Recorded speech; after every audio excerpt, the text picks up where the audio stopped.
तो सभी भाइयों को मेरी तरफ से जय श्री राम। उम्मीद करता हूँ सभी लोग एकदम बढ़िया होंगे और वेल आगे भी बढ़िया ही रहना। तो आज आप लोग काफी ज्यादा शौक होंगे सिर्फ एक एपिसोड को देखकर, बट डरने की कोई भी जरूरत नहीं है। ज्यादा कॉपीराइट की वजह से मैंने अपनी वीडियो को थोड़ा सा स्प्लिट कर दिया है, जिसकी वजह से एक वीडियो के अंदर सिर्फ आपको एक पार्ट देखने के लिए मिलेगा और आपको फिर हर 3 मिनट के गैप पर एक एपिसोड देखने के लिए मिल जाएगा, वो भी पूरे कंप्लीट 4 एपिसोड। 9:03 पर एक एपिसोड, 9:06 पर दूसरा एपिसोड, 9:09 पर तीसरा एपिसोड और 9:12 पर 4 एपिसोड। इस तरीके से आप लोग अब से एक ही बार में चारों एपिसोड को कंटिन्यू देख सकोगे। तो चलो अब बस 5 मिनट में आपको पूरा कॉन्सेप्ट समझ में आ जाएगा, क्योंकि इस वीडियो के एंड होते ही आपको नेक्स्ट एपिसोड देखने के लिए मिल जाएगा। तो चलो अब इस एपिसोड को एंजॉय करो। एपिसोड की स्टार्टिंग में सबसे पहले हम यहाँ पर देखते हैं काफी सारे मॉन्स्टर्स को, जिन्हें देखते हुए यहाँ पर कोई चिल्लाकर बोलता है। सिटी के आउटर एरिया में काफी सारे मॉन्स्टर्स दिखाई दे रहे हैं और ये सारे मॉन्स्टर्स रेनबो माउंटेन से भागे हुए हैं। जिसके बाद फिर हम देखते हैं यहाँ पर मिलिट्री बेस का सीन, जहाँ पर एक बड़ा ऑफिसर बोलता है पूरी सिटी के अंदर अलर्ट कर दो, क्योंकि देखने पर तो ऐसा लगता है किसी का पर्पस ये है कि वो रेनबो माउंटेन से सभी मॉन्स्टर्स को अट्रैक्ट करवाकर इधर सिटी के ऊपर उनसे अटैक करवाए। और ऐसा लगता है कि हम लोग रेनबो माउंटेन के मिलिट्री बेस को ज्यादातर सपोर्ट प्रोवाइड नहीं करवा पाएंगे। जिसके बाद फिर हम देखते हैं यहाँ पर ये सब कुछ मिस्टर लुइस बोल रहे होते हैं, अपने सभी गिल्ड मेंबर्स को इकट्ठा कर लो और साथ ही साथ उन मॉन्स्टर्स के साथ फाइट करने के लिए रेडी हो जाओ। जिसके बाद फिर यहाँ पर कैप्टन सहित सभी हंटर्स हाँ में जवाब देते हैं। एंड उसके बाद फिर हम देखते हैं कैप्टन को, जो कि एक जगह पर खड़े होकर सोचते हैं, फ्रांसिस मैंने तुम्हें फिर से अकेले छोड़ दिया, मुझे माफ कर देना। जिसके बाद यहाँ पर इस बात को सुनने के बाद पॉल कैप्टन से बोलता है फ्रांसिस स्ट्रॉन्ग है, वो अभी तक ठीक होगा। लेकिन वही उसके बाद हम देखते हैं एक लेडी को, जो कि एक बिल्डिंग के ऊपर खड़ी होती है। क्या फ्रांसिस हैवलेट रेनबो माउंटेन के मिलिट्री बेस पर है? जिसके बाद फिर यहाँ पर अपना सीन शिफ्ट होता है और वहाँ पर देखते हैं हम अपने फ्रांसिस को, जो कि एक जगह पर बैठकर कल्टीवेशन कर रहा होता है, जिसकी वजह से यहाँ पर उसके स्टड्स बढ़ना स्टार्ट हो जाते हैं। और उसके बाद फिर वो आंखें खोलकर बोलने लगता है, अभी आधा दिन भी नहीं हुआ है और मुझे पहले से ही सभी तरीके के एट्रीब्यूट पॉइंट्स मिल गए हैं। स्टार सीड गार्डन तो अनडाउटेबल ग्रेट प्लेस है और अगर मैं हमेशा यहाँ रहने लग जाऊँ तो मैं जल्दी से जल्दी ही एक काफी बड़ी अचीवमेंट हासिल कर लूंगा। लेकिन तभी अचानक से यहाँ पर मिलिट्री बेस के भी अलार्म बजना स्टार्ट हो जाते हैं। क्या अलार्म? आखिरकार क्या हुआ है? जिसके बाद फिर यहाँ पर सेमी आकर फ्रांसिस के ऊपर चिल्लाते हुए बोलता है, जल्दी करो और बाहर निकलो फ्रांसिस, ये बेस के अंदर का सबसे ज्यादा हाईएस्ट अलर्ट है। इसका मतलब ये है कि हमारे ऊपर काफी ज्यादा पावरफुल एनिमी ने अटैक कर दिया है। और इतना बोलने के साथ फिर यहाँ पर सेमी भी बाहर की तरफ निकल जाता है। आखिरकार ये अलर्ट किस चीज का है और बाहर क्या चल रहा है? जिसके जवाब में यहाँ पर एक मिलिट्री पर्सन बोलता है, डॉग हेडेड रेड मॉन्स्टर्स ने हमारे पूरे बेस को घेर लिया है और देखने में तो ऐसा लगता है जो मॉन्स्टर्स का लीडर है वो ज़ेड लियोनार्ड है। जितना सुनने के बाद यहाँ पर फ्रांसिस और सैमी दोनों ही काफी ज्यादा शॉक हो जाते हैं। लेकिन तभी अचानक से फ्रांसिस पीछे की तरफ भागना स्टार्ट करता है। मैं जल्दी से जाकर देखता हूँ और वहीं पर हम देखते हैं फ्रांसिस को, यही एक मौका है उस चीज को लॉकर से निकालने का। जिसके बाद फिर मैं बाहर जाऊंगा और उससे लड़ूंगा। एंड उसके बाद हम देखते हैं फ्रांसिस यहाँ पर लॉकर रूम में पहुंच जाता है। जो पासवर्ड था वो शायद से, जो भी मुझे याद है, वो एकदम करेक्ट हो। जिसके बाद यहाँ पर पासवर्ड डालने की वजह से वो लॉकर ओपन हो जाता है। मैं तो बस ये सोच रहा हूँ क्या इसके अंदर जो भी एविडेंस है वो मेरे फादर्स के नेम को साफ कर सकता है। लेकिन जैसे ही यहाँ पर लॉकर खुलता है, फ्रांसिस शॉक होते हुए बोलता है, क्या ये खाली है? आखिरकार ये कैसे हो सकता है? क्या मेरे फादर ने मुझसे झूठ बोला था? नहीं, मेरे फादर कभी मुझसे झूठ नहीं बोलेंगे। किसी ने जरूर से लॉकर का सामान निकाल लिया होगा। आखिरकार वो कौन हो सकता है? यहाँ पर कैप्टन सू आ जाती हैं। मेरे पास इस सब के लिए टाइम नहीं है। क्या तुम्हें पता है स्टार सीड गार्डन कहाँ पर है? लेकिन अचानक से इस बात को सुनकर फ्रांसिस काफी ज्यादा शॉक हो जाता है। स्टार सीड गार्डन एक सीक्रेट बेस है, आखिरकार इसे उसके बारे में कैसे पता? जिसके बाद यहाँ पर वापस से कैप्टन सू चिल्लाकर बोलती है, जल्दी करो और मुझे वहाँ पर ले चलो। बाहर के जितने भी मॉन्स्टर्स हैं वो सभी स्टार सीड गार्डन को निशाना बना रहे हैं और यहाँ पर जो लियोनार्ड फैमिली का पर्पस है वो स्टार सीड गार्डन को टारगेट बनाना है, जो अब काफी ज्यादा खतरे में है। जिसके बाद यहाँ पर अपना फ्रांसिस डायरेक्ट मना करते हुए बोलता है, नहीं, मैं तुम्हें वहाँ पर नहीं ले जा सकता, क्योंकि तुमने और उस फ्लैट हेडेड पर्सन ने मेरे फादर को मुझसे छीन लिया और साथ ही साथ हम लोग तो दोस्त भी नहीं हैं। तो बताओ मैं तुम्हारे ऊपर ट्रस्ट क्यों करूं? जिसके बाद फिर यहाँ पर कैप्टन सू बोलती हैं, अगर हमने जनरल हैरली हैवलेट को एयर प्रिजन के अंदर लॉक नहीं किया होता तो वो उनके लिए काफी ज्यादा डेंजर वाली चीज होती और तुम अभी बच्चे हो तो तुम कुछ भी इसके बारे में नहीं जानते। जितना सुनने के बाद यहाँ पर फ्रांसिस बोलता है, अच्छा तो इसका मतलब। लेकिन तभी हम देखते हैं यहाँ पर ऊपर से हमें एक मॉन्स्टर दिखता है। आखिरकार वो क्या है? जिसके बाद फिर बताया जाता है वो डी लेवल का गीको मॉन्स्टर है जो कि दिखने में एक लिजार्ड जैसा है। एंड उस मॉन्स्टर को देखने के बाद फिर यहाँ पर कैप्टन बोलती हैं अभी भागो, मैं उन्हें संभाल लूंगी। जिसके बाद हम देखते हैं यहाँ पर डायरेक्ट वो मॉन्स्टर्स कैप्टन के ऊपर अटैक कर देते हैं, जिसकी वजह से कैप्टन उन्हें ब्लॉक करते हुए काफी ज्यादा पीछे जाकर गिरती हैं और सही टाइम रहते हुए फ्रांसिस उन्हें संभाल लेता है। चलो बहुत हुआ,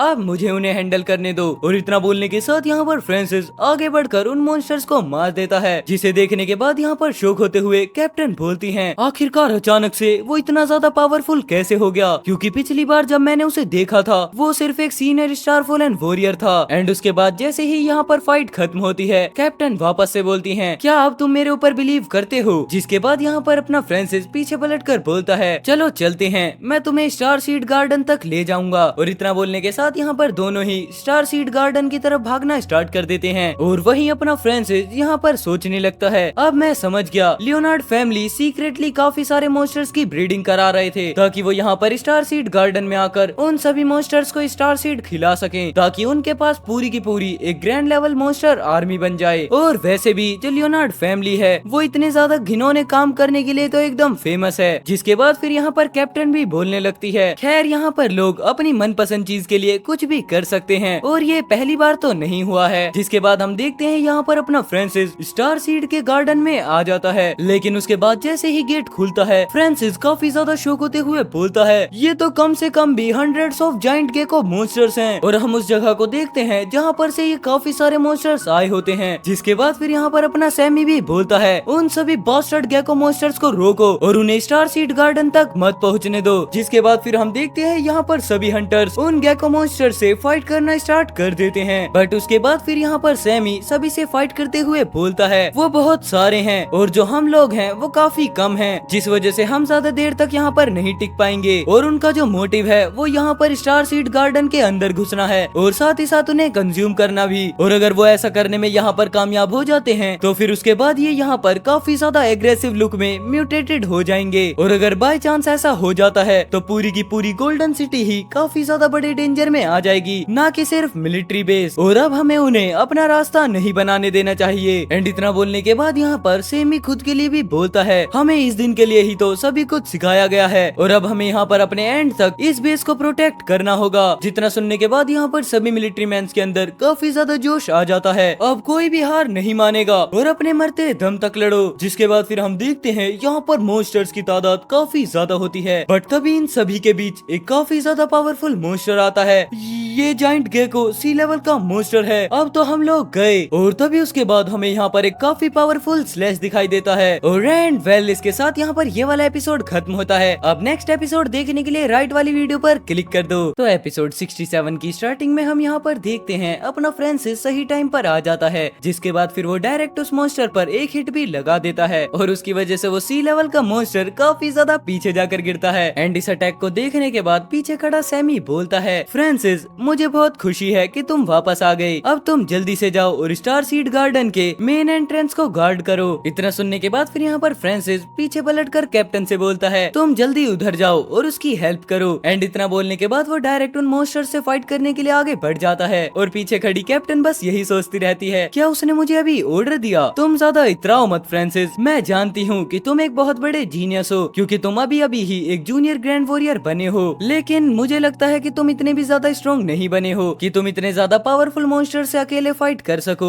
बल्कि ये तो छोड़ो, बट तभी बीच में बात रुक जाती है जहाँ पर हम देखते हैं अपने फ्रांसिस को जो कि लगातार इन मॉन्स्टर्स को काफी इजीली ही मार रहा होता है। जिसके बाद फिर हम देखते हैं यहाँ पर अपने फ्रांसिस को जो कि काफी ज्यादा इजीली इन सभी मॉन्स्टर्स को मार रहा होता है। और अब यहाँ पर इस चीज को देखने के बाद तो कैप्टन एकदम शांत हो जाती है, ये तो बहुत सारे हैं। एंड उसके बाद फिर हम देखते हैं यहाँ पर सभी आर्मी पर्सन को भी फ्रांसिस को देखो, उसके लिए तो मॉन्स्टर्स को मारना एकदम हलवा है, जिसका मतलब ये है कि ये गोल्डन सिटी के अंदर यंगेस्ट ग्रैंड वॉरियर बनना तो डिजर्व करता है। एंड उसके बाद फिर अपना सेमी भी बोलता है मुझे काफी ज्यादा खुशी है कि फ्रांसिस हमारे साथ है, अब तो सब ठीक हो जाएगा। और वहीं पर खड़ी कैप्टन अभी भी सोच रही होती है फ्रांसिस इतने शॉर्ट टाइम में इतना क्विकली प्रोग्रेस कैसे कर सकता है, आखिरकार उसने क्या किया है, क्या उसने उस रात जानबूझकर अपनी स्ट्रेंथ को छुपाया था जिस रात उसने मुझे सेव किया था। लेकिन तभी उसके बाद यहाँ पर अपना सेमी बोलना स्टार्ट करता है इन सभी लड़ाई के बाद तुम्हें सब कुछ पता चल जाएगा। अभी बस तुम इतना जान लो कि फ्रांसिस ने लगभग जेड लियोनार्ड को मार ही डाला था और अब वो यहाँ पर जूनियर ग्रैंड वॉरियर के पीक लेवल पर पहुँच चुका है। एंड अब यहाँ पर इस बात को सुनने के बाद कैप्टन काफी ज्यादा शॉक होते हुए सोच रही होती है, क्या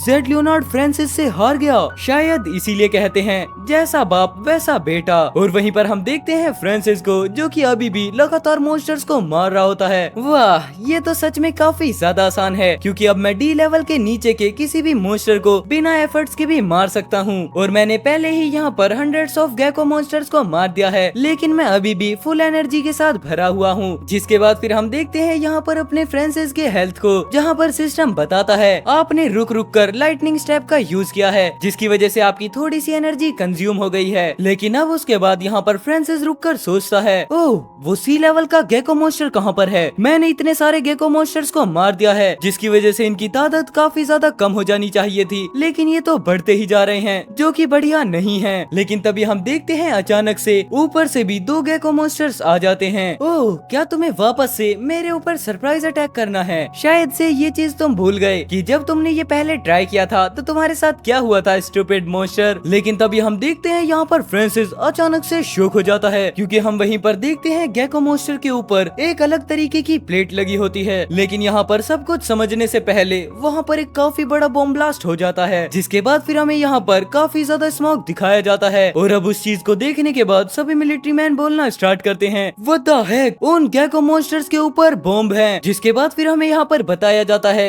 ये है मॉन्स्टर बॉम्ब। और उस चीज को देखने के बाद यहाँ पर सेमी भी शॉक होते हुए बोलता है, वो चीज उस रात हुई थी, मुझे विश्वास नहीं हो रहा, किसी ने गेको मॉन्स्टर्स को ऐसा करने के लिए ट्रेंड किया हुआ है। और वहीं पर हम देखते हैं फ्रांसिस को जो कि अभी भी इन मॉन्स्टर्स के सामने खड़े होता है। लेकिन हम देखते हैं अचानक से फ्रांसिस उनके सामने से गायब हो जाता है और वो यहाँ पर लगातार फिर सभी मॉन्स्टर्स पर स्लैश लगाने स्टार्ट कर देता है। और अब वो फाइनली यहाँ पर मॉन्स्टर्स के बिल्कुल बीचों बीच आ जाता है। खुद को छिपाने की कोशिश मत करो क्योंकि मैं तुम्हारे हर मूव को देख सकता हूँ। जिसके बाद यहाँ पर फ्रांसिस बताता है, अभी यहाँ पर सी लेवल के 3 मॉन्स्टर्स हैं जिसमें से मुझे अभी यहाँ पर एक को मारना होगा ताकि वो यहाँ पर अलग अलग होकर जेमी और सेविन पर अटैक न कर सकें। और ये बिल्कुल एकदम परफेक्ट टाइमिंग के साथ होना चाहिए। लेकिन तभी हम देखते हैं वहाँ पर 2 मॉन्स्टर्स भागना स्टार्ट कर देते हैं। वो 2 ग्रैंड लेवल के मॉन्स्टर्स यहाँ से भागने का ट्राई कर रहे हैं। ओह चलो, अच्छी कोशिश थी, लेकिन रुको, ये कुछ ठीक नहीं लग रहा। लेकिन तभी हम देखते हैं यहाँ पर एक पावरफुल अटैक आ जाता है जिसे अपना फ्रांसिस यहाँ पर अपनी स्वॉर्ड की मदद से ब्लॉक कर लेता है। क्या एक ग्रैंड लेवल वॉरियर? एंड हम वहीं पर देख सकते हैं यहाँ पर इस चीज का इम्पैक्ट काफी ज्यादा होता है। लेकिन हमें देखने के लिए मिलता है यहाँ पर एक नहीं बल्कि 3 ग्रैंड लेवल वॉरियर्स आ चुके होते हैं, वो भी मास्क पहनकर। ओह तुम तो अच्छे बच्चे हो क्योंकि यहाँ पर कुछ ही लोग होते हैं जो कि मेरी फुल स्ट्रेंथ स्ट्राइक को रोक सकते हैं। और अब यहाँ पर 3 ग्रैंड लेवल वॉरियर्स को देखकर सभी मिलिट्री पर्सन काफी ज्यादा शॉक होते हुए बोलते हैं,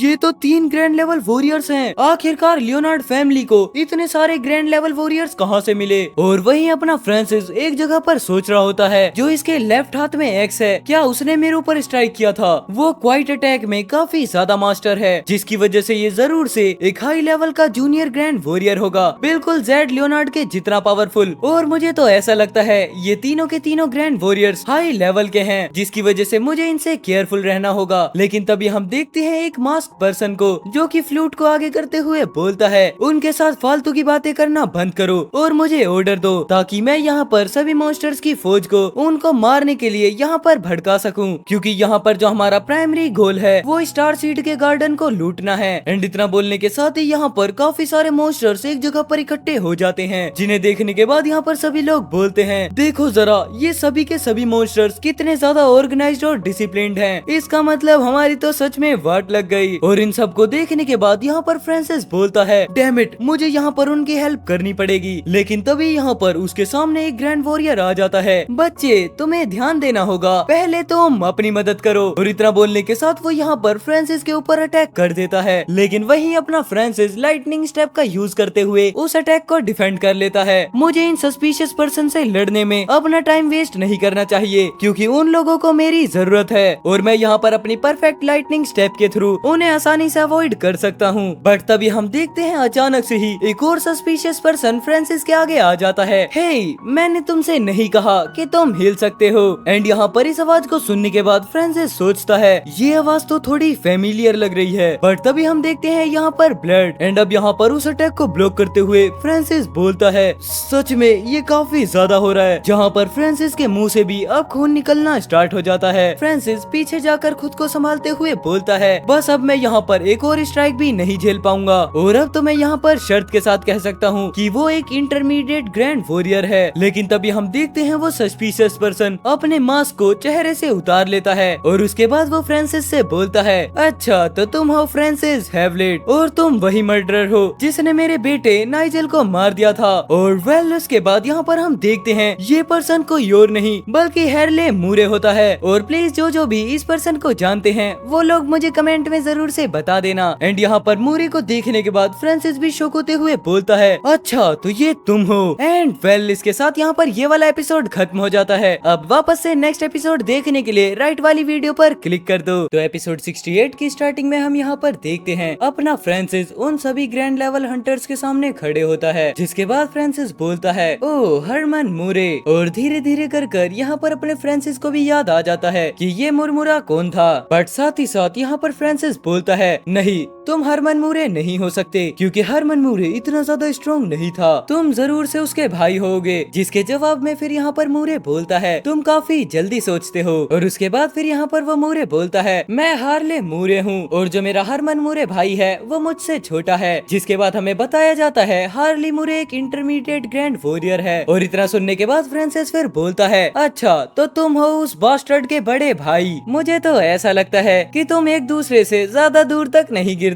एंड यहाँ पर इतना सुनने के बाद मूरे काफी ज्यादा चिल्लाकर बोलता है तुम चुप कर जाओ छोटे बास्टर्ड और मुझे बताओ क्या तुमने और योवान ने मिलकर नाइजेल को मारा था। जिसके जवाब में यहाँ पर अपना फ्रांसिस बोलता है मुझे उस घटिया को खत्म करने के लिए किसी की मदद की जरूरत नहीं थी बल्कि ये काम तो मैंने खुद ही किया था। और वो क्या नजारा था, क्या वो तुम्हारा छोटा बच्चा था। एंड अब यहाँ पर इतना सुनने के बाद मूरे काफी ज्यादा गुस्से में आ जाता है लेकिन वो मेरी फैमिली था बास्टर्ड, अब मैं यहाँ पर तुम्हें अपने खाली हाथों से ही टुकड़े टुकड़े कर मार दूंगा। बट उसके बाद फिर हम देखते हैं यहाँ पर सेमी को। रुको क्या फ्रांसिस इन लोगों को जानता है? मैंने तो ये सोचा था कि ये सभी लोग लियोनार्ड फैमिली से हैं। लेकिन उसके बाद फिर यहाँ पर कैप्टन सू बोलती है नहीं वो सभी लोग मूरे फैमिली के वॉरियर हैं। डैम इट, ये सब कुछ यहाँ पर लियोनार्ड फैमिली के बारे में नहीं है बल्कि इसके पीछे और भी ज्यादा फैमिलीज हैं जैसे कि मूरे फैमिली। लेकिन उसके बाद फिर यहाँ पर मास्क वाला पर्सन बोलने लगता है बॉस आपको उससे बात करने में समय बर्बाद करने की कोई भी जरूरत नहीं है क्योंकि वो अपने दोस्तों के लिए और ज्यादा समय निकालने की कोशिश कर रहा है। लेकिन तभी हम देखते हैं यहाँ पर सेमी हाँ में जवाब देता है। जिसके बाद फ्रांसिस बोलता है ठीक है पकड़ा गया, अब मुझे चलना होगा। लेकिन तभी अचानक से ही मूरे फ्रांसिस पर अटैक करते हुए बोलता है मैं उसे पहले मारूंगा। ट्रेंट ये छोटी मोटी फाइट्स तुम्हारी हैं। एंड यहाँ पर इतना सुनने के बाद वो फ्लूट पर्सन फ्लूट को बजाना स्टार्ट कर देता है। लेकिन उसके बाद हम देखते हैं फ्रांसिस ने यहाँ पर मूरे के अटैक को ब्लॉक कर लिया होता है। But side he side semi बोलता है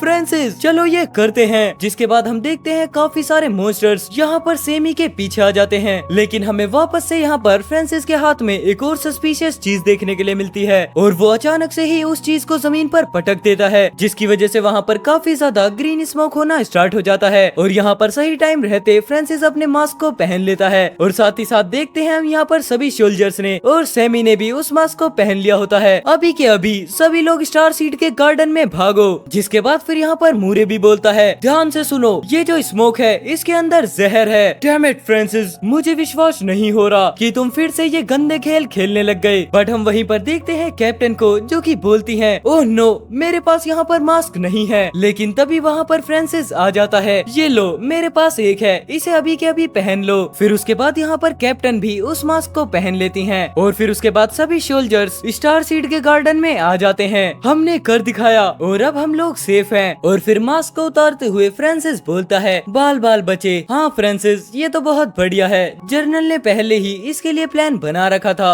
वरना तो अभी के अभी सब कुछ बर्बाद हो जाता। जिसके बाद फिर हम देखते हैं यहाँ पर बाहर की तरफ से काफी सारे मॉन्स्टर्स को लगातार झटके लगने स्टार्ट हो जाते हैं। और फिर यहाँ पर बताया जाता है जो ये स्टार सीड का गार्डन है उसका जो डिफेंस सिस्टम है वो पूरे मिलिट्री बेस में सबसे ज्यादा स्ट्रॉन्गेस्ट है। जिसके बाद हम देखते हैं यहाँ पर एक छोटा सा फ्लैशबैक जिसमें जर्नल ये बता रहे होते हैं यहाँ का जो आखिरी डिफेंस सिस्टम है वो बस एकदम इमरजेंसी में ही स्टार्ट हो सकता है। लेकिन वहीं साइड में खड़ी हुई कैप्टन अभी भी सोच रही होती हैं, मैं काफी ज्यादा सरप्राइज हूँ, फ्रांसिस ने आधे साल के अंदर ही कितनी ज्यादा प्रोग्रेस कर ली है। खैर वैसे भी इसके फादर भी तो ग्रेट हैं। और उसके बाद हम देखते हैं यहाँ पर बाहर का सीन जहाँ पर वो मुरमुरा और उसके साथ ही खड़े होते हैं। ये कितना ज्यादा फनी है। उन स्टूपिड को ऐसा लगता है कि ये डोर हमें रोक सकते हैं। जितना बोलने के बाद यहाँ पर मुरमुरे डायरेक्ट अपनी एक्स के साथ उस बैरियर पर अटैक कर देता है। मैं इसे मिनटों में ही यहाँ से खत्म कर सकता हूँ। लेकिन तभी यहाँ पर उल्टा ही रिएक्शन हो जाता है जिसकी वजह से मुरमुरे के हाथ में एक बिजली का झटका लगता है। डैम इट, ये जो पावर है ये सच में काफी ज्यादा है। मैं तो एक इंटरमीडिएट ग्रैंड वॉरियर हूँ लेकिन फिर भी मैं इसे ब्रेक क्यों नहीं कर पा रहा। लेकिन तभी हम देखते हैं यहाँ पर वापस से जर्नल बताते हैं गोल्डन सिटी का एक बेस्ट वॉरियर सिर्फ अपने एक ही अटैक के साथ इस डिफेंस बैरियर को तोड़ सकता है। लेकिन फिर भी एक इंटरमीडिएट ग्रैंड वॉरियर इसे कभी भी नहीं तोड़ पाएगा। और ये चीज मैटर नहीं करती कि वो कितना ज्यादा यहाँ पर ट्राई करता है, चाहे फिर वो मैं ही क्यों ना हूँ। और इतना सोचने के बाद फिर यहाँ पर अपना फ्रांसिस बोलता है हमें बस यहीं पर रुकना है और अब बिल्कुल शांत रहना है। और फिर उसके जवाब में यहाँ पर सेमी बोलता है हाँ, क्योंकि जर्नल बाहर के सभी एनिमीज से निपटते हुए बाद में इन पंख तक भी पहुँच जाएंगे। लेकिन तभी हम देखते हैं मुरमुरे को जो कि बाहर से ही फड़फड़ा रहा होता है, फ्रांसिस हैवलेट अगर तू अंदर ही रहता है तो हम कभी न कभी तुझे पकड़ ही लेंगे और जब तो सैमुअल भी तेरी हेल्प नहीं कर पाएगा। और अगर सच कहूँ तो सैमुअल खुद ही शायद से यहाँ पहुँच पाएगा, इसलिए अब तुम लोग तो एकदम बर्बाद हो चुके हो। लेकिन तभी वहाँ पर सैमी अंदर से बोलता है तुम हमारी हिम्मत नहीं तोड़ सकते क्योंकि जो हमारे बेस का डिफेंस सिस्टम है वो हमें कुछ और दिन तक सेफ रख सकता है, भले ही यहाँ पर काफी ज्यादा लार्ज स्केल पर भी मॉन्स्टर टाइड ही क्यों ना आ जाए। और इसके सिवाय जर्नल के अलावा भी हमारे मिलिट्री बेस के अंदर काफी सारे इंटरमीडिएट ग्रैंड वॉरियर्स हैं। जितना सुनने के बाद यहाँ पर मुरमुरे काफी ज्यादा शौक होते हुए बोलता है क्या यहाँ पर एक से ज्यादा इंटरमीडिएट ग्रैंड वॉरियर्स हैं। जिसके बाद फिर हमें यहाँ पर बताया जाता है रेनबो माउंटेन के ऊपर बना हुआ ये मिलिट्री बेस जहाँ पर आज से पहले भी कई सारी मॉन्स्टर टाइड्स आ चुकी हैं, लेकिन ये अभी तक भी टिका हुआ है। और आजकल तो मिलिट्री बेस एक ऐसा सॉलिड फोर्ट्रेस है जिसे कोई भी डिस्ट्रॉय नहीं कर सकता। और इससे भी ज्यादा जरूरी बात, सैमुअल जानता था कि हाल ही में आसपास काफी ज्यादा बड़ा खतरा मंडरा रहा है, इसलिए उसके पास प्लान बी था, बस ऐसे ही। एंड उसके बाद फिर हम देखते हैं यहाँ पर अपने जर्नल को जो कि एक पर्सन से फाइट कर रहे होते हैं। हम इतने ज्यादा टाइम से फाइट कर रहे हैं लेकिन अभी तक तुमने अपनी स्किल्स को एक्सपोज करने की हिम्मत बिल्कुल भी नहीं की है, तुम कितने डरपोक हो। जिसके बाद हमें बताया जाता है ये है जोसी फिनले और ये गोल्डन सिटी आर्मी की स्पेशल फोर्स का कैप्टन है। और अब उसके बाद यहाँ पर जोसे बोलता है मुझे विश्वास नहीं हो रहा कि तूने मुझे इसके अंदर फंसाया है सैमुअल, क्योंकि तुमने मुझे नहीं बताया था कि मुझे यहाँ पर आकर मॉन्स्टर से लड़ना पड़ेगा। जिसके जवाब में यहाँ पर अपने कैप्टन बोलते हैं मैंने भी ये सब कुछ तो नहीं सोचा था, लेकिन खैर फिर भी अब इन बास्टर्ड्स को एलिमिनेट करने के बाद मैं तुझे एक ड्रिंक पिलाऊंगा। लेकिन तभी उसके बाद यहाँ पर वो सस्पिशियस पर्सन बोलने लगता है मैं काफी ज्यादा सरप्राइज्ड हूँ, तुम्हें ये सब कुछ पहले ही पता चल गया था कि यहाँ पर क्या होने वाला है, जिसकी वजह से तुमने पहले ही कैप्टन फिनले जैसे इंटरमीडिएट ग्रैंड वॉरियर्स को अपने पास बुला लिया। और अब मैं यहाँ पर समझ सकता हूँ कि रेनबो माउंटेन का मिलिट्री बेस अभी तक हर डेंजर से सरवाइव कैसे कर पाता है, क्योंकि ये सब कुछ तुम्हारी लीडरशिप के अंदर होता है जनरल विल। उसके बाद फिर यहाँ पर अपने कैप्टन बोलते हैं पूरी गोल्डन सिटी के अंदर आर्मी काफी ज्यादा ही स्ट्रॉन्ग है, जिस वजह से हमें पहले ही ये सब कुछ पता चल जाता है कि आखिरकार कौन क्या प्लानिंग कर रहा है। और तुम जैसे जितने भी आउटसाइडर गोल्डन सिटी के अंदर अटैक करते हैं तो तुम्हें पता ही होगा वो लोग क्या कहते हैं कि रात में जो कुछ भी होता है वो दिन में सामने आ ही जाता है। जिसके बाद फिर हम देखते हैं उसी सस्पिशियस पर्सन को। शायद से हमारी प्लानिंग यहाँ पर परफेक्ट नहीं थी, लेकिन फिर भी हम यहाँ पर लास्ट स्टेप तक पहुँच चुके हैं। तुम एक काफी ज्यादा जानकारी वाले पर्सन हो जनरल विल, लेकिन आज तुम्हें रोकने का कोई भी तरीका नहीं है। ये तो तुम्हारे लिए कितनी बुरी बात है। और बेचारा कैप्टन फिनले वो तो तुम्हारी वजह से ही मारा जाएगा। एंड यहाँ पर इतना सुनने के बाद फिर जनरल बोलते हैं हमें मारना चाहते हो, चलो अपनी पूरी ताकत यूज करो और देखते हैं आखिर में कौन मरेगा। ओहो छोटे, क्या तुम्हें लगता है कि तुम सच में मुझे मार सकते हो? लेकिन तभी हम देखते हैं यहाँ पर एंट्री होती है जेड की, जो कि अपने बीस्ट को भगाते हुए बोलता है जल्दी करो डॉग हेडेड रैट, इन सभी को खा जाओ। एंड यहाँ पर इस आवाज को सुनने के बाद जर्नल बोलते हैं वो कौन है, मुझे यहाँ पर डेंजर फील हो रहा है। जिसके बाद फिर यहाँ पर वो मास्क पर्सन बोलता है हम तुम दोनों को अकेले नहीं मार सकते, मुझे पक्का पता था। हालांकि चीजें काफी ज्यादा अलग हो जाएंगी अगर हमारे पास भी एक काफी ज्यादा पावरफुल साथ ही होगा। टेक्निकली देखा जाए तो हमारे पास 2 हैं। और उसके बाद हम देखते हैं यहाँ पर जेड जर्नल विल के पास पहुँच जाता है। जर्नल विल काफी ज्यादा टाइम बाद दिखे, या फिर शायद से अब मुझे तुम्हें अलविदा कह देना चाहिए। एंड यहाँ पर जेड लियोनार्ड को देखकर जर्नल काफी ज्यादा शॉक हो जाते हैं। आखिरकार ये तुम्हारे साथ क्या हुआ है? और एंड वेल इसके साथ यहाँ पर ये वाला एपिसोड खत्म हो जाता है। अब एपिसोड 69 देखने के लिए राइट वाली वीडियो पर क्लिक कर दो। तो एपिसोड 69 की स्टार्टिंग में हम यहाँ पर देखते हैं जेड लियोनार्ड जर्नल के पास पहुँच जाता है। जर्नल विल काफी ज्यादा टाइम हो गया ना, टाइम आ गया है ये सब कुछ खत्म करने का। और यहाँ पर इतना बोलने के साथ अपने बीस्ट के साथ उन पर अटैक कर देता है। जिसके बाद फिर हम देखते हैं यहाँ पर जर्नल भी जेड लियोनार्ड से फाइट करने लग जाते हैं। और जो दूसरा वो कैप्टन होता है वो मॉन्स्टर के दोनों पैर को नीचे से काट देता है, जिसकी वजह से थोड़ी देर बाद ही वो मॉन्स्टर डायरेक्ट आकर नीचे गिरता है। ओहो देखो तो जरा ये कौन है? वैसे तुम तो एकदम फटे हाल दिख रहे हो, मुझे नहीं लगता कि तुम पहले से ज्यादा ताकतवर हो। जिसके बाद हम देखते हैं वहीं पर जेड लियोनार्ड को, जो कि अभी उस धुएं में खड़े होता है। और जहाँ पर जेड को चोट लगी होती है वो अपने चोट को चाटते हुए बोलता है, अच्छा तो जरा आजमा कर देख लो। एंड यहाँ पर उसके चाटने की वजह से ही वो चोट हील होना स्टार्ट हो जाती है। क्या वो घाव तो पहले ही भर गया है? मैं इस पर बिल्कुल भी विश्वास नहीं कर सकता। जिसके बाद यहाँ पर सस्पिशियस पर्सन बोलता है, मिस्टर लियोनार्ड आप उतने ज्यादा स्ट्रॉन्ग बन चुके हैं जितना कि आप इमेजिन भी नहीं कर सकते। ये तो बिल्कुल अनएक्सपेक्टेड है। और मुझे तो ऐसा लगता है कि हमारा प्लान हमारी सोच से काफी ज्यादा अच्छे से काम कर रहा है। बट वहीं पर जेड बोलता है, बस करो ये बकवास, चलो इन दोनों को अभी के अभी अपनी नजरों से दूर करते हैं। जर्नल विल मैं तो तुम्हें बहुत पहले से ही मारना चाहता था, खैर अब ये वाली इच्छा मेरी फाइनली कंप्लीट हो रही है। जिसके बाद हम देखते हैं जहाँ पर एक तरफ खड़ा होता है जेड लियोनार्ड और मिस्टीरियस पर्सन, वहीं उनके सामने खड़े होते हैं जर्नल और कैप्टन। और अब अपने सामने जेड लियोनार्ड को देखकर जर्नल सोचने लगते हैं, डैम इट जोश और मुझे यहाँ पर सामने उन मास्क्ड पर्सन से लड़ने में कोई भी परेशानी नहीं हो रही थी, लेकिन अब तो जेड लियोनार्ड और साथ ही साथ उसका ग्रैंड लेवल का मॉन्स्टर भी यहाँ पर है। इसका मतलब सिचुएशन सडनली काफी ज्यादा खराब हो चुकी है। एंड यहाँ पर इतना सोचने के बाद फिर जर्नल बोलते हैं, जोश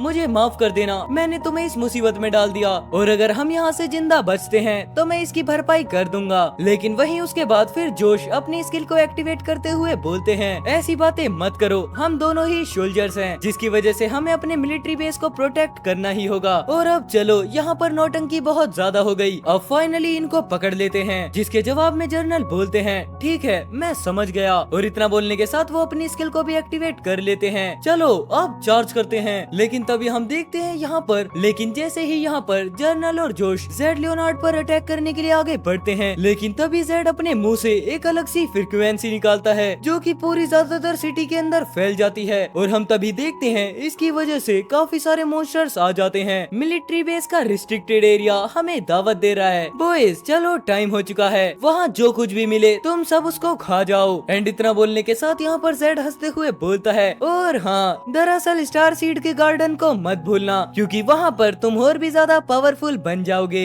एंड यहाँ पर इस बात को सुनने के बाद जर्नल बोलते हैं, डैम इट ये लोग यहाँ पर स्टार सीड के गार्डन को टारगेट कर रहे हैं, हमें जल्दी से जल्दी उन्हें रोकना होगा। लेकिन तभी हम देखते हैं यहाँ पर अंदर का सीन, जहाँ पर अपने फ्रांसिस और जेमी बोलते हैं, आखिरकार यहाँ पर क्या चल रहा है? ये रंबलिंग सी साउंड क्या थी, या फिर ये कोई अर्थक्वेक था? लेकिन बाहर खड़ा हुआ मुरमुरा खुश होते हुए बोलता है, देखने पर तो ऐसा लगता है कि हमारा प्लान काफी अच्छे से वर्क कर रहा है। और फ्रांसिस हैवलेट ये तुम्हारे लिए एक और बुरी खबर है क्योंकि हम इस ऑपरेशन में 4 इंटरमीडिएट ग्रैंड लेवल के वॉरियर्स को लेकर आए हैं और सैमुअल अभी उनमें से 3 के साथ डील कर रहा है। एंड यहाँ पर इतना सुनने के बाद सभी काफी ज्यादा शॉक हो जाते हैं, वहाँ 3 इंटरमीडिएट ग्रैंड वॉरियर्स बाहर हैं। जिसके बाद यहाँ पर एक और सस्पिशियस पर्सन बोलता है, और सिर्फ इतना ही नहीं बल्कि गोल्डन सिटी में तो हालात और भी ज्यादा बुरे हैं, या शायद बोले तो यहाँ से भी ज्यादा खराब। जहाँ पर इतना सुनने के बाद सैमी और फ्रांसिस काफी ज्यादा शॉक हो जाते हैं, क्या गोल्डन सिटी? एंड वेल उसके बाद हम यहाँ पर देखते हैं बाहर गोल्डन सिटी का सीन, जहाँ पर काफी सारे हंटर्स मॉन्स्टर से फाइट करते हुए बोलते हैं, यहाँ पर हर तरफ मॉन्स्टर्स हैं, प्लीज हमारी मदद करो और साथ रहो दोस्तों, मॉन्स्टर्स को तुम्हें घेरने मत दो। जिसके बाद फिर यहाँ पर कोई ऑर्डर देते हुए बोलता है, लॉन्ग रेंज के शूटर्स सभी सिविलियंस को कवर करो। जिसके बाद हम देखते हैं यहाँ पर आर्चरर्स को, डैम इट आखिरकार यहाँ पर इतने सारे मॉन्स्टर्स कहाँ से आ गए, और हम इन मॉन्स्टर्स को शहर के बीचों बीच वाले इलाके तक नहीं पहुँचने दे सकते।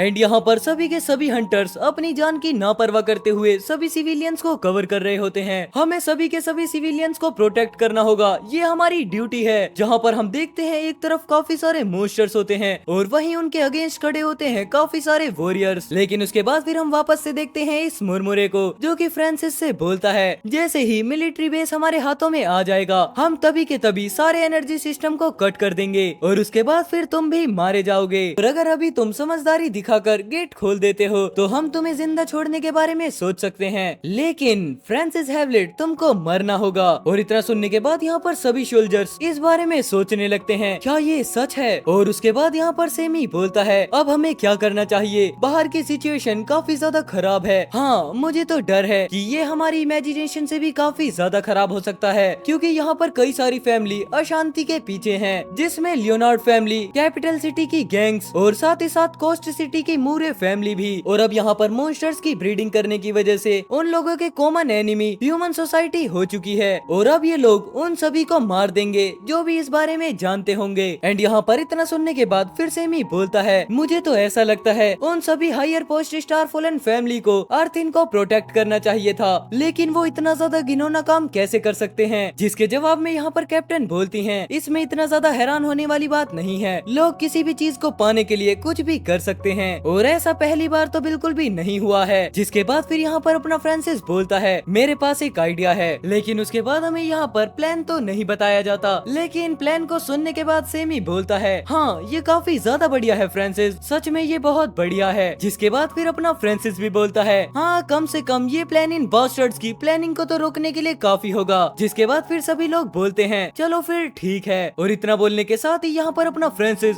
स्टार सीड के आगे आ जाता है, तुम यहाँ पर स्टार सीड्स के लिए हो ना। और इतना बोलने के साथ यहाँ पर फ्रांसिस एक स्टार सीड को अपने हाथ में रख लेता है। हे फ्रांसिस हैवलेट आखिरकार तुम ये क्या कर रहे हो। अच्छा तो मैं क्या कर रहा हूँ, चलो ये तुम जल्दी ही देख लोगे। और यहाँ पर इतना बोलने के साथ ही फ्रांसिस उस स्टार सीड को तोड़ देता है, लेकिन तभी हम देखते हैं उस स्टार सीड के अंदर एक अलग तरीके की एनर्जी निकलती है। फ्रांसिस हैवलेट तुम रुक जाओ। लेकिन उस एनर्जी को देखने के बाद फ्रांसिस बोलता है ओह एक डी लेवल का स्टार सीड, मुझे इसे पाकर काफी ज्यादा खुशी हुई। और यहाँ पर इतना बोलने के साथ ही फ्रांसिस उस सीड को खा लेता है। एंड यहाँ पर उसके बाद फिर इसे खाते हुए फ्रांसिस मुरमुरे को चिढ़ाते हुए बोलता है आखिरकार मैं तुम्हारे जैसे गुंडों के लिए इतनी ज्यादा अच्छी चीज क्यों छोड़ूं। लेकिन वहीं उसके बाद हम देखते हैं मुरमुरे को जो कि काफी ज्यादा गुस्से में आ जाता है। फ्रांसिस हैवलेट तुम्हें इस चीज का पछतावा होगा और अब मैं तुम्हारे टुकड़े टुकड़े कर दूंगा। एंड वेल इतना गुस्सा करने के साथ यहाँ पर ये वाला एपिसोड खत्म हो जाता है। आई होप आपने एपिसोड को काफी ज्यादा एंजॉय किया होगा। अगर एंजॉय किया है तो प्लीज वीडियो को लाइक कर देना, चैनल पर नए हो तो चैनल को सब्सक्राइब कर देना। अब चलो मैं मिलता हूँ आपसे शाम को इन सभी वीडियोस को एक साथ कंबाइन करने के बाद। तब तक के लिए take care, goodbye and जय श्री राम सभी भाइयों को।